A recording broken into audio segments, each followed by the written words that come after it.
COMMAND study is a frontline study that evaluated luspatercept, and which included about 354 patients who had lower risk MDS as per revised IPSSR and who required red blood cell transfusions. And these patients in the study have been treatment naive, and they have not received treatment with prior erythropoietin stimulating agent. And the primary endpoint of the study was transfusion independence for at least 12 weeks with a concurrent mean hemoglobin increase for about more than 1.5 gram per deciliter within the first 24 weeks of treatment.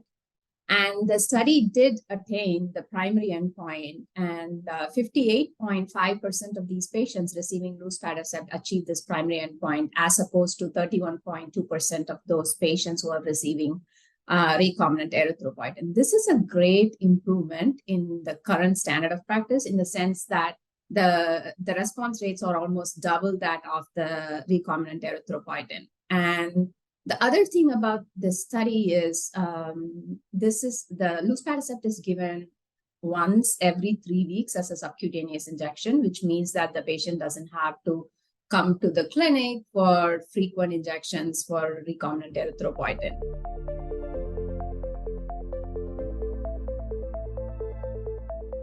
The people who received luspatercept were most likely to experience freedom from transfusion of red blood cells than those who received epoetin. And this is important because erythropoietin have long been the first-line agents in the treatment of lower-risk MDS for almost several decades. And luspatercept could potentially alter this treatment landscape, as patient could possibly receive luspatercept first instead of the erythropoietin stimulating agents. And they, as I mentioned earlier, they would need to visit the clinic less often and receive blood transfusions either less frequently or not at all. So this would definitely benefit the patients from their improved quality of life, and which will lead to better outcomes in the long run.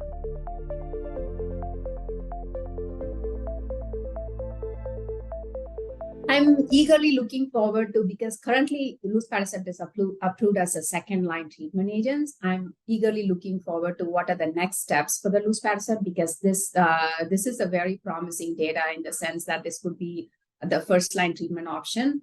And I'm also looking to see the granular data on the presence of ring sideroblasts versus no ring sideroblasts in both population, because currently luspatercept is approved in the ring sideroblast population. So it would be helpful to see the granular data.